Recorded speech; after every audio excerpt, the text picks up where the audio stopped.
Atlas Geopolítico, o mundo em um podcast.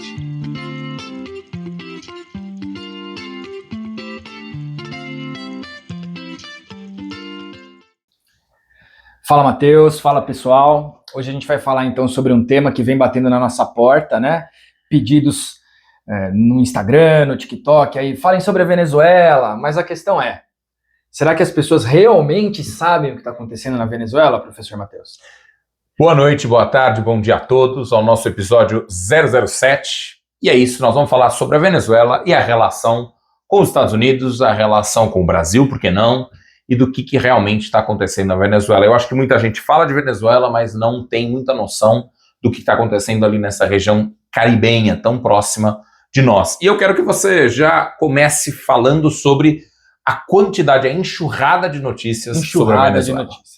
Todo dia a gente tem notícias sobre a Venezuela, G1, UOL, qualquer portal de notícia, qualquer rede social, você encontra alguém ali falando um pouquinho sobre a Venezuela todos os dias. Até o Atlas Geopolítico já falou da Venezuela. E agora é a nossa vez de se aprofundar um pouco, né?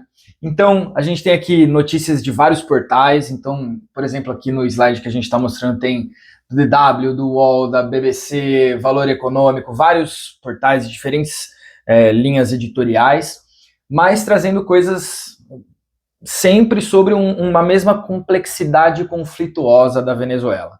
Você quer falar um pouquinho sobre alguma delas especificamente? Eu acho que tem uma muito interessante aqui quando a gente fala, né, e a gente vai conversar sobre isso. O governo Trump anuncia a Operação Lança do Sul para combater narcotráfico. E a gente sabe, ao longo do episódio vai aparecer como que, né, os Estados Unidos estão se posicionando ali na região do Caribe, e de como isso tem uma história, de que há um contexto por trás que a gente vai tentar explorar aqui no Atlas para chegar nessa Operação Lança do Sul, ou, como você diz... O importante é aqui, ó, Southern Spear. Perfeitamente. Para quem tem aí um bom vocabulário ou uma boa pronúncia inglesa. E aí a gente vê, né, voltando um pouco, então voltando lá na década de 60, a grande riqueza, falar de Venezuela é falar de petróleo. Você pode falar? Posso. Então fale. Okay. Em 1976, a Venezuela, que é um país pobre, mas a maior reserva de petróleo do mundo, resolveu pela nacionalização de todo o seu petróleo. Ou seja, eles seriam os responsáveis pela exploração do petróleo, refino, extração, tudo ficaria a cargo de uma empresa que estaria ali recém-criada na década de 70, a PDVSA, ou Petróleos de Venezuela S.A. Perfeito. Essa empresa que já teve, né, um ápice, que já apareceu em patrocínios ao redor do mundo, como por exemplo, nesse carro de Fórmula 1, sabe quem está aqui pilotando com esse capacetinho amarelo? Professor? Não faço ideia, mas você já me disse e eu acho que os ouvintes estão ansiosos. Ansiosíssimos. Essa é uma Williams, né, do Pastor Maldonado, o único piloto venezuelano a pilotar um carro de Fórmula 1 e a vencer uma corrida de Fórmula 1. Ah, ele venceu. Venceu. Pode ser em 2012 e pode ser ou pela Williams ou pela Lotus. Eu não Fica vou ter, um desafio para o pessoal ir buscar uma pesquisa, um dever de casa. Isso. Tá. E esse monte de petróleo que fez a Venezuela ganhar tanto dinheiro a ponto de conseguir expor essa marca, por exemplo, num carro de Fórmula 1, que não é barato, veio da exploração dessa reserva imensa, essa afirmação geopolítica, né, da Venezuela, porque afinal a gente está falando de um país que tem a maior reserva de petróleo do mundo e que passou a ser responsável único pela exploração e administração dessa reserva. Perfeitamente, né? E ao mesmo tempo, essa grande riqueza da Venezuela é também uma dependência dessa riqueza, né? A gente sabe que o petróleo gera muito lucro, é um produto ainda muito fundamental, apesar de ter fontes alternativas, muito mais, vamos dizer assim, verdes, muito mais... Limpas, boa, obrigado, era a palavra. Mas é um recurso extremamente lucrativo, né? A gente vê vários países ainda tentando exploração de petróleo, e a Venezuela, ela tem uma reserva de petróleo, a maior do mundo, né? E ficar dependente de um recurso só é aquilo que a gente estava conversando já antes do episódio. Qualquer variação nesse preço, qualquer oscilação internacional, isso vai fazer com que a Venezuela possa dependendo muito desse ativo, a economia vai sofrer muito, já que ela tem um parque industrial muito fraco, como você falou, pobre, né? Uma vulnerabilidade crescente a choques externos, como a gente colocou aí. E então é uma escolha, né? O petróleo pode vir a desenvolver um parque industrial, outras fontes econômicas, mas também ele pode significar, a gente vai comentar sobre isso, né? Uma vulnerabilidade. Exato.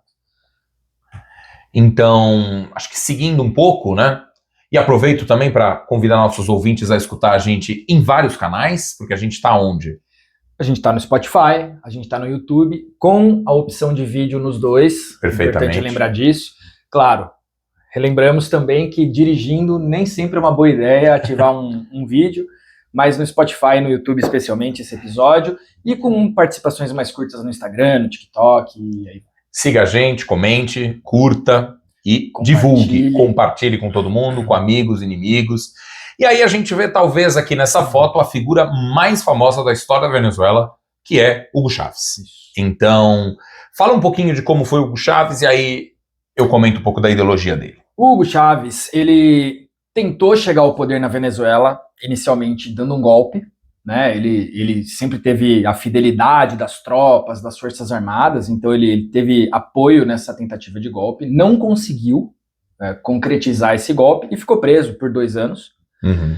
E quando ele finalmente sai da cadeia, então ele se candidata à presidência da Venezuela e consegue chegar ao posto de presidente, com uma votação expressiva, e parte significativa das propostas, parte significativa da campanha do Hugo Chávez se assentou ali na ideia de que o petróleo da Venezuela deveria ser usado para o bem de todos os venezuelanos, não de uma minoria acionista, não de uma elite, mas de todos os venezuelanos, de modo que esse dinheiro seria distribuído, não como pacotes de dinheiro, mas distribuído como serviços, distribuído como uma tentativa de aumento de qualidade de vida, acesso a alimentos, enfim. Então, ao mesmo tempo em que o petróleo traria esses pontos positivos todos, lógico, ele estaria também incomodando as pessoas que tinham lucros exorbitantes explorando esse petróleo e sendo uma minoria.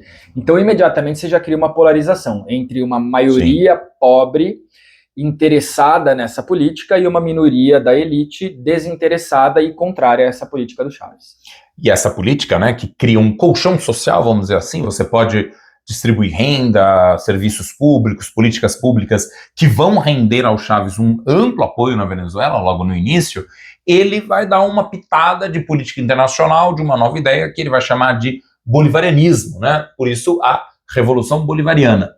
E é interessante a gente pensar o que é essa ideologia. É uma relação direta com Simón Bolívar, que foi o maior líder realmente, das independências sul-americanas. Então, lá no século XIX, Simón Bolívar lutou contra o domínio espanhol, no começo do século XIX, nessa primeira metade, e o Simón Bolívar tinha um sonho, que era o sonho da integração da América Espanhola. E nesse sonho, não sei se você sabia, Borsal, ele incluía também o Brasil. O Brasil fica um pouco à parte nessas independências, segue um caminho monárquico próprio, mas Simón Bolívar, ele morre, né, ainda no século XIX, obviamente, ele morre frustrado porque a América Espanhola ela se divide em vários países.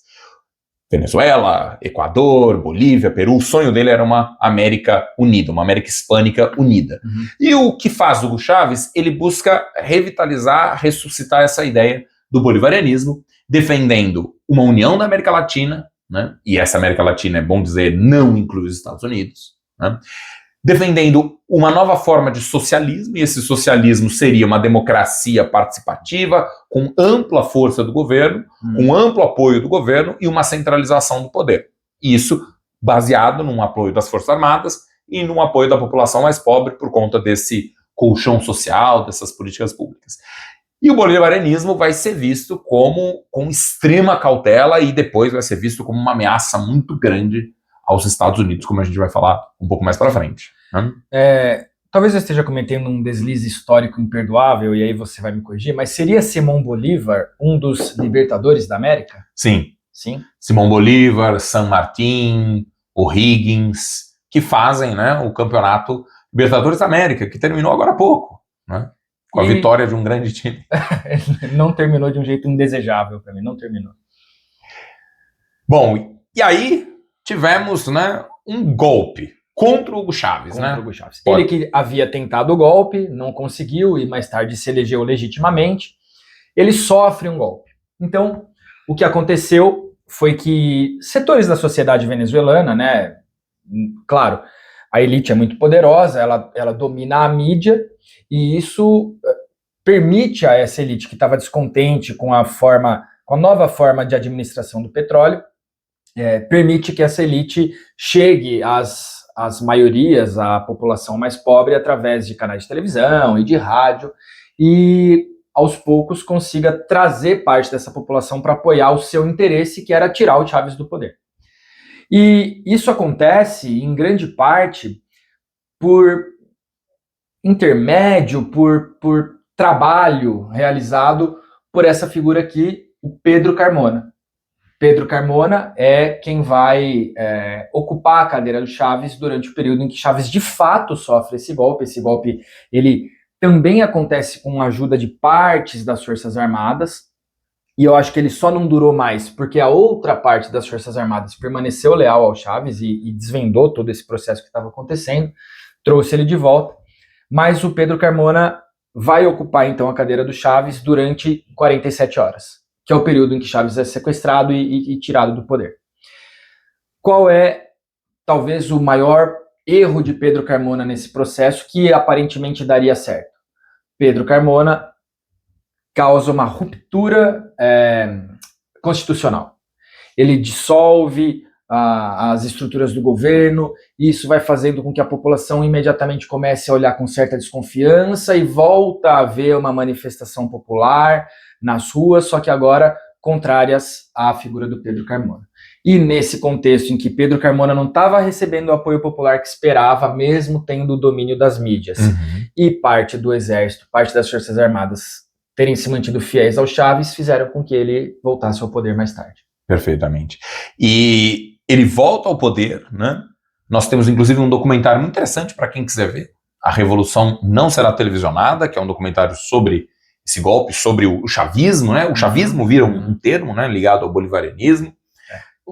O Chávez é uma figura polêmica. É uma figura muito polêmica. Esse é um documentário que defende a figura do Chávez, que trabalha muito com a ideia de ingerências internacionais no território venezuelano, interessados nesse petróleo, algo que a gente talvez também cite aqui, mas é uma figura controversa, polêmica, que tem apoiadores, que tem pessoas que não suportam a figura do Chávez, e esse é um documentário que mostra do ponto de vista do chavismo. Então é importante deixar isso. E é importante dizer, né, nós temos os dois lados da moeda. Os dois lados devem ser vistos. Se você concorda com um lado, se você concorda com o outro, aqui no Atlas Geopolítico, é para que você tenha um embasamento melhor para concordar, seja com um lado, seja com o outro. Isso. E esse documentário é um documentário chavista, é um documentário favorável e que traça um panorama bom. Eu acho o Chávez um ditador, o Maduro também, e realmente... Então vamos entender o que aconteceu. Eu acho que esse é o papel aqui do Atlas Geopolítico. E a gente vê, né, aquilo que já foi anunciado anteriormente, o colapso da estrutura petrolífera. Né? Como há uma queda de preço do petróleo, essa queda de preço ela afeta todos os países. Só que um país que é quase que exclusivamente dependente do petróleo, esse país não vai ter dinheiro para comprar produtos industriais, ele não vai ter dinheiro para as políticas públicas, ele não vai ter dinheiro para manter o colchão social, as políticas sociais que haviam sido feitas anteriormente apoiando-se, né, na PDVSA. Isso. E não é uma queda pequena, é uma queda que, em janeiro de 2013, o valor do barril de petróleo em dólares estava 112,93. Em setembro de 2016, esse valor caiu para 46,19, tendo passado, né, no seu momento mais baixo aqui, por 30 dólares e 80 centavos. Né? Então é uma queda para menos do que a metade do que ele valia antes, e isso tem impactos para todos os países exportadores de petróleo. O Brasil, que nem é um país que só depende do petróleo, sentiu muito isso. Sim. Tanto que aqui a gente tem crise econômica terrível, que estava ali no contexto do impeachment da Dilma. Sim. É aquela crise que se citava a todo momento, tem muita relação com a perda de dinheiro, de capital que o Brasil poderia ter acumulado caso o petróleo tivesse ainda tão valorizado quanto esteve nos anos anteriores. Né? E se agora nós estamos caminhando, né, para a situação atual, onde nós queremos chegar, né, que é o nosso papel aqui no Atlas, falar da relação da Venezuela atual com os Estados Unidos. Né?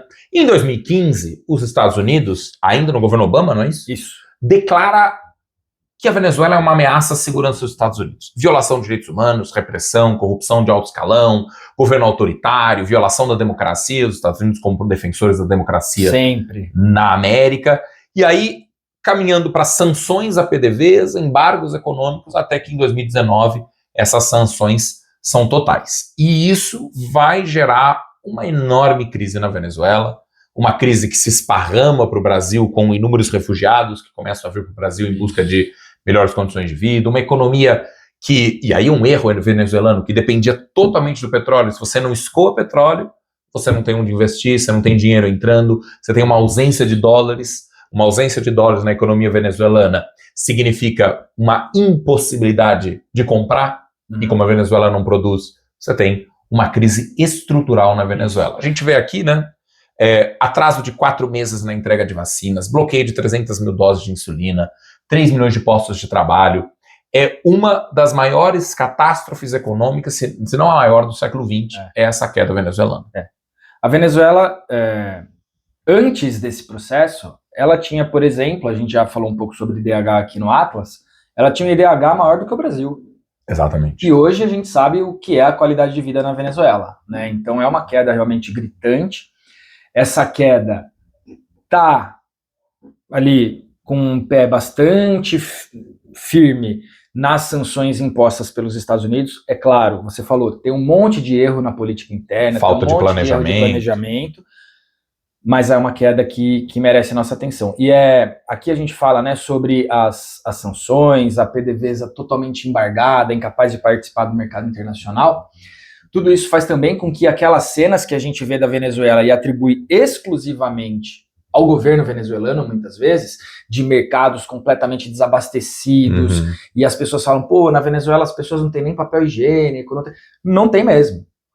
E não todos, isso é uma realidade para partes da Venezuela, não para a Venezuela como um todo, mas essa falta de abastecimento não vem nem só dos embargos dos Estados Unidos, nem só dos erros do governo. Só que é uma disputa de narrativas. Como o mundo hoje tem se mostrado um mundo de disputas de narrativas. Sim. Né? Então, as duas coisas são verdade. A gente não precisa pender para dizer que é só o erro do governo ou só a ingerência dos Estados Unidos. E aí eu acho que é interessante, a Venezuela, o governo pode imprimir dinheiro, pode gerar um processo inflacionário gigantesco, porque se você não tem dólar entrando, você não tem credibilidade nenhuma no mercado para comprar qualquer coisa do Brasil. Que país do mundo vai aceitar a moeda venezuelana? Não, nenhum. Sabendo que não tem nenhuma força internacional, né? E isso gera um colapso social, né? Porque não tem investimento em nada, em saúde, em segurança, incapaz de reformar qualquer tipo de estrutura ou infraestrutura. E por que, né, que a Venezuela volta agora? Porque ela estava passando por crise econômica, isso já vem de antes. Nós já trouxemos aqui no Atlas a questão de Essequibo do ano retrasado, ano passado. Mas por que ela volta com uma enxurrada de notícias nos jornais? Por conta de ataques dos Estados Unidos, né, a navios na costa da Venezuela. Tá. Então, esses ataques, eles já mataram mais de 80 pessoas, já afundaram diversos navios ali na região do Caribe, e essa operação, né, Southern Spear, acho que eu falei bem, né? Southern Spear, que os Estados Unidos estão controlando navios que saem da Venezuela, e o discurso do Donald Trump, o discurso norte-americano, é de que essas embarcações são de narcotraficantes. E, portanto, os narcotraficantes foram elevados pela política norte-americana à categoria de terroristas. Isso. E isso dá aos Estados Unidos maior liberdade para atacá-los. Com isso, nós tivemos, como eu disse, vários navios, nós temos porta-aviões estacionados, o maior porta-aviões do mundo, que é o Gerald Ford, está estacionado ali na região do Caribe, para combater a entrada de droga nos Estados Unidos. E os Estados Unidos ainda acusam o presidente da Venezuela, Nicolás Maduro, que de santo não tem nada, ou acusam de ser chefe do Cartel de los Soles, que seria um cartel de drogas, né, que está ligado ao exército e que leva droga aos Estados Unidos. O que é interessante a gente ver, e isso é uma publicação, inclusive, do Departamento norte-americano, de que a droga, a grande parte que entra nos Estados Unidos, não vem da Venezuela. Não vem da Venezuela. E não vem do Caribe, ela vem do Pacífico. Isso. E a gente sabe até de que país, né? Vem especialmente da Colômbia. Claro que os Estados Unidos não vão falar disso agora, até porque os Estados Unidos têm bases militares na Colômbia e não têm bases militares na Venezuela. Então seria extremamente vergonhoso para os Estados Unidos falarem de que essa droga parte do país em que eles estão militarmente presentes. Eu acho que é mais cômodo para os Estados Unidos encontrar um bode expiatório, talvez, para outros interesses. Deve haver droga saindo da Venezuela para os Estados Unidos? Sim. Com certeza. Mas para causar todo esse rebu, né, como diria o filósofo, que causou recentemente, eu não sei. Eu acho que não. E muitos desses ataques, eles não contam com nenhum julgamento, né? Eles são ataques a esmo. Houve já denúncias à Corte Interamericana de Direitos Humanos, de que isso viola direitos humanos, porque você simplesmente afunda navios próximos à costa venezuelana. Sem investigação, sem direito de defesa. Exatamente. E isso é um risco de uma escalada de outros países, né? A gente sabe que tem tropas, acho que não dá nem para ver no mapa, em Trinidad e Tobago, que é uma ilhota ali bem perto da Venezuela. É Venezuela, né, colado. Uhum. A Colômbia, que tem um governo que já teve um discurso bem forte contra Donald Trump, que é o governo do Gustavo Petro. Então você tem uma escalada de tensão na região. E eu lembraria que essa escalada de tensão, ela aumenta por conta do Canal do Panamá, que já foi tema, né, da política externa norte-americana, de falas do Trump contra, né, essa presença chinesa no Canal do Panamá. Eu acho que está tudo aí no mesmo bolo. No Golfo do México? E aí, ali está escrito nada, né? No Golfo do México ou no Golfo da América. Né? Isso. E bom, e aí? O que está nas entrelinhas? Eu acho que a gente começou esse episódio falando do principal fator que vai ser falado agora novamente, que é o petróleo, né? Uhum. Acho que o ponto 1 é o petróleo. A Venezuela se afastou dos Estados Unidos grandemente. Os governos recentes da Venezuela tomando suas decisões ali controversas, mas foram escolhendo se afastar dos Estados Unidos. Os Estados Unidos foi escolhendo tratar a Venezuela como inimiga, e isso foi fazendo com que eles estivessem cada vez mais distantes também, portanto, da maior reserva de petróleo do mundo. E a economia dos Estados Unidos é muito dependente do petróleo. Por isso que a gente vê essa ação geopolítica dos Estados Unidos em Oriente Médio, na Venezuela, e sempre ali ao redor de áreas que tenham combustíveis fósseis ou reservas de combustíveis fósseis. Mas também, eu acho que vale aí uma conversa um pouco mais aprofundada sobre a retomada de um outro momento da história americana, e aí quando eu estou falando americana, eu não estou falando estadunidense, estou falando estadunidense também, mas da América como um todo, que é a retomada do poder estadunidense sobre todo o território americano, né? É muito interessante, foi publicado há pouco tempo, né? Há pouco tempo, em novembro de 2025, a gente está gravando isso aqui no começo de dezembro, o relatório de estratégia de segurança nacional dos Estados Unidos. Esse relatório é um relatório normal, todo país tem, de onde vai colocar as defesas, quais são os problemas, quais são os possíveis pontos de fragilidade. Só que me chama muita atenção que nesse relatório, né, feito, novamente, oficialmente pelo governo norte-americano. Assinado por quem? Assinado pelo Donald Trump. Está colocado claramente uma retomada da doutrina Monroe e alinhada a ela o corolário Trump. Vamos explicar o que é isso. A doutrina Monroe é uma doutrina do presidente James Monroe, lá no século XIX, em 1823, que dizia basicamente América para os americanos, num contexto de independência do continente americano, de dependência da América Latina, inclusive do Brasil, que dizia basicamente, olha, europeus, França, Inglaterra, Portugal, Espanha, a América não é de vocês. A América está livre e ela vai ser dos americanos, com a preponderância dos Estados Unidos. Corolários significam adições a essa doutrina. Tivemos o corolário Roosevelt, que é a intervenção direta, e o corolário Trump seria uma reedição dessa ideia de que a América é um espaço de domínio dos Estados Unidos, um espaço de interferência, de ingerência dos Estados Unidos. E essa ingerência, ela está aparecendo em diversos pontos.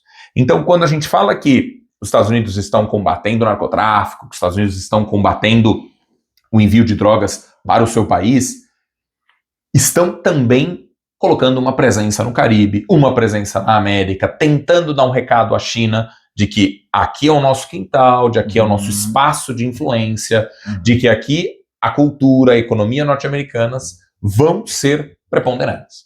Então, eu vejo que nós temos uma regressão de um mundo multipolar. Nós temos uma regressão, e esse ano, 2025, de multilateralismo, de órgãos multilaterais. A gente já falou bastante disso aqui, né?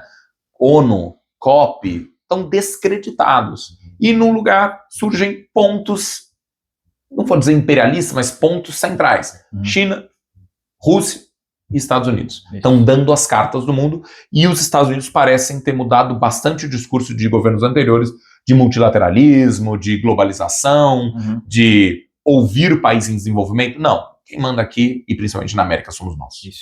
Isso se tornou, aparentemente, uma bandeira política, né? O multilateralismo tende a ser mais defendido. O multilateralismo tende a ser mais defendido pelos democratas, e essa posição mais imperialista e mais... quando toma uma decisão sozinho... monocrático, né?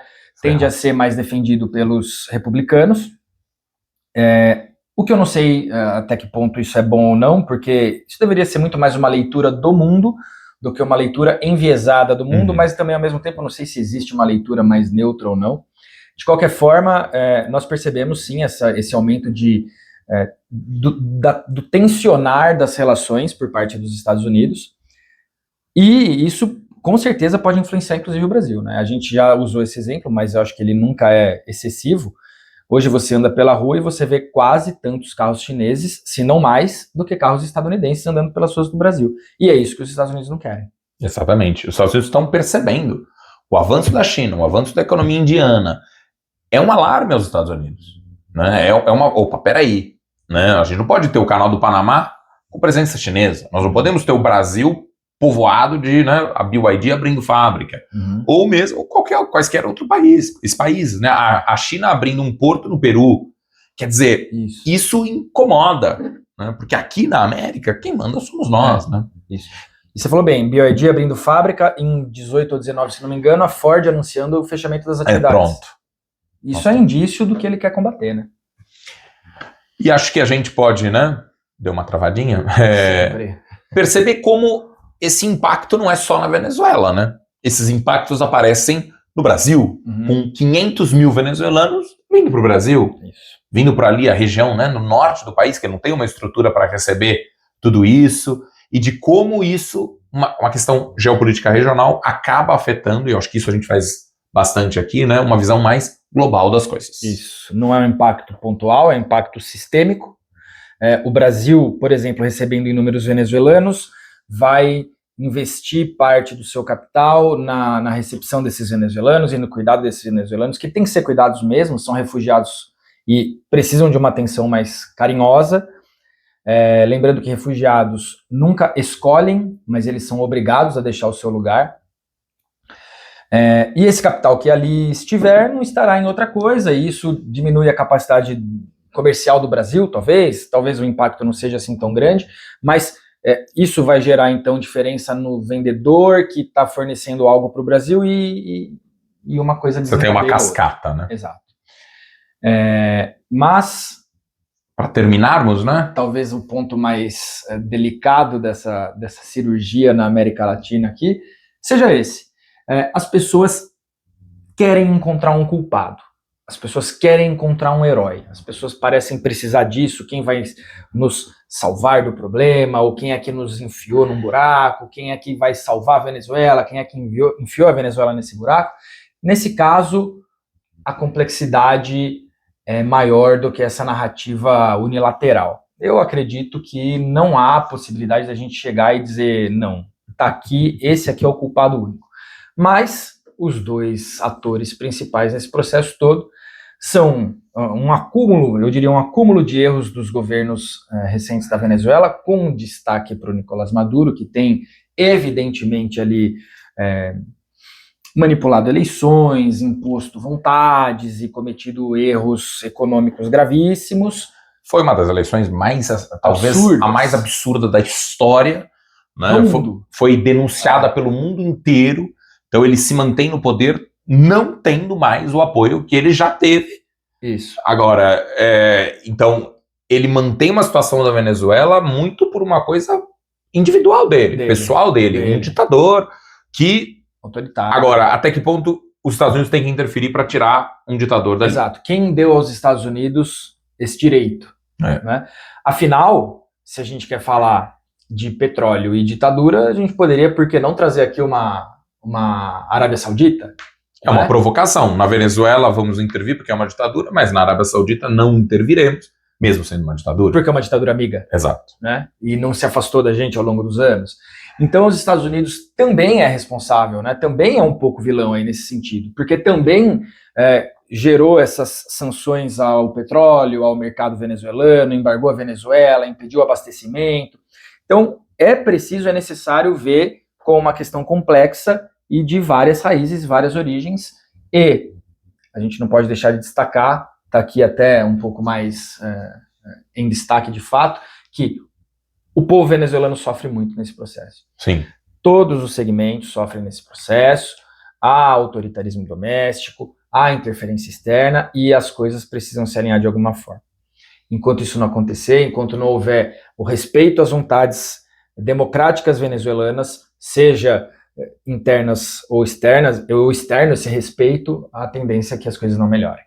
E como sempre, acho que a discussão não termina aqui nesse episódio. A discussão ela vai muito além, a gente não sabe o que vai acontecer, né, na virada desse ano de 2025 para 2026.